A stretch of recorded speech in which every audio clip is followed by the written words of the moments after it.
بسم اللہ الرحمن الرحیم۔ السلام علیکم ویورس، کیا حال چال ہیں آپ لوگوں کی؟ امید ہے آپ لوگ خیریت سے ہوں گے۔ آج کی جو ہماری پریزنٹیشن کا ٹاپک ہے وہ ہے کیا پریشانی والے لوگ زیادہ ذہین ہوتے ہیں؟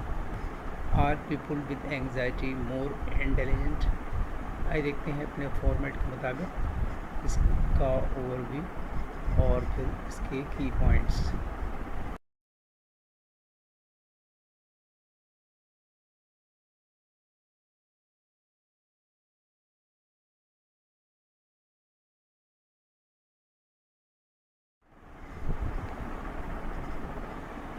یہ خیال کہ اضطراب میں مبتلا افراد زیادہ ذہین ہو سکتے ہیں ایک مقبول ہے، لیکن اس میں شامل نزاکتوں اور تعریفوں کو سمجھنا ضروری ہوتا ہے۔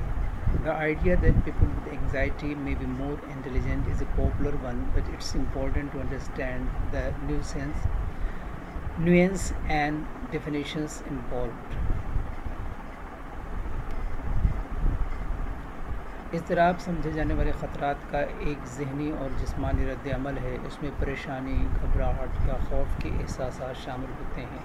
اکثر جسمانی علامات جیسے دل کی دھڑکن میں اضافہ، پسینہ آنا یا بے چینی کے ساتھ۔ Anxiety is a mental and physical response to perceived threats. It involves feelings of worry, nervousness or fear, or often accompanied by physical symptoms like increased heart rate, sweating اور ریسٹلیسنس۔ ذہانت عام طور پر سیکھنے، سمجھنے اور مسائل کو حل کرنے کی صلاحیت سے مراد ہے۔ Intelligence generally refers to the ability to learn, understand and solve problems. ہاں، کچھ مطالعات کچھ خاص قسم کی ذہانت، خاص طور پر زبانی یا تجزیاتی سوچ اور اضطراب کے درمیان تعلق بتاتے ہیں، لیکن اس کا مطلب یہ نہیں کہ پریشانی ذہانت کا سبب بنتی ہے، یا اس کے برعکس اس کا سیدھا مطلب یہ ہو سکتا ہے کہ انتہائی تجزیاتی ذہین زیادہ سوچنے کا شکار ہوتے ہیں، جو اضطراب کے طور پر ظاہر ہو سکتا ہے۔ Yes, some studies suggest a correlation between certain types of intelligence, especially verbal or analytical thinking, and anxiety, but this does not mean anxiety causes intelligence or vice versa. It may simply mean that highly analytical minds are more prone to overthinking, which can manifest as anxiety. آئے دیکھتے ہیں ان کے کی points. Point number 1 ہے heighten threat detection, خطرے کی بلندی کا پتہ لگانا۔ نمبر 2 ہے over thinking as deep thinking, گہری سوچ کے طور پر زیادہ سوچنا۔ 3 ہے وربل انٹیلیجنس کوریلیشن، زبانی ذہانت کا ارتباط۔ نمبر 4 ہے انٹرنل سیمولیشن اسکلز، اندرونی نقلی ہنر۔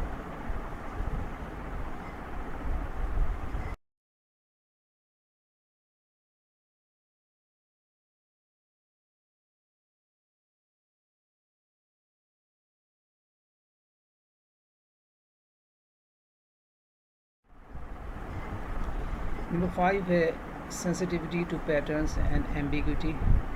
نمبر 6 ہے high self awareness and introspection, اعلیٰ خود آگاہی اور خود شناسی۔ نمبر 7 ہے ایوولوشنری پرسپیکٹیو، ارتقائی تناظر۔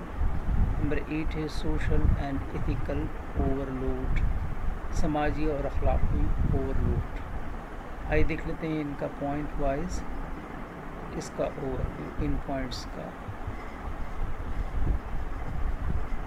خطرے کی شدت کا پتہ لگانا، اضطراب میں مبتلا افراد ممکنہ خطرات سے زیادہ چوکس اور آگاہ ہوتے ہیں، جو زیادہ فعال اور تجزیاتی دماغ کی عکاسی کر سکتے ہیں، جو امکانات پر مسلسل کارروائی کرتے ہیں۔ گہری سوچ کے طور پر زیادہ سوچنا، بہت سے فکر مند افراد گہری پیچیدہ سوچ میں مشغول ہوتے ہیں۔ یہ اعلیٰ علمی مشغولیت کی نشاندہی کر سکتا ہے، یہاں تک کہ اگر یہ کبھی کبھی پریشانی کے طور پر ظاہر ہوتا ہے۔ زبانی ذہانت کا ارتباط، کچھ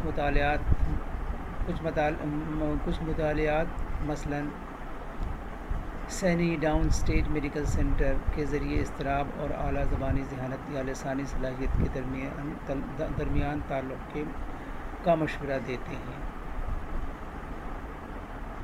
اندرونی نقلی مہارتیں، فکر مند ذہن اکثر کیا اگر منظر نامے چلاتے ہیں، ذہنی تخیل کی ایک شکل جس کے لیے تخیل، منصوبہ بندی اور استدلال کی ضرورت ہوتی ہے۔ اعلیٰ انتظامی کام کی تمام یہ علامات پیٹرن اور ابہام کی حساسیت۔ ذہین لوگ اپنے آس پاس کی دنیا کے نمونوں اور تضادات کے بارے میں زیادہ حساس ہو سکتے ہیں، جو چیزیں منطقی طور پر موافق نہ ہونے پر پریشانی کو ہوا دے سکتی ہیں۔ اعلیٰ خود آگاہی اور خود شناسی۔ اضطراب اکثر کسی کے خیالات، جذبات اور طرز عمل کے بارے میں انتہائی بیداری کے ساتھ آتا ہے، ایک خاصیت جو اکثر جذباتی اور فکری گہرائی سے وابستہ ہوتی ہے۔ ارتقائی نقطہ نظر۔ ارتقائی نفسیات تجویز کرتی ہے کہ فکر مند افراد کے خطرات سے بچنے کے امکانات زیادہ ہوتے ہیں۔ یہ تجویز کرتا ہے کہ ایک زیادہ کام کرنے والی پریشانی کبھی ایک انکولی خصلت ہوتی ہے۔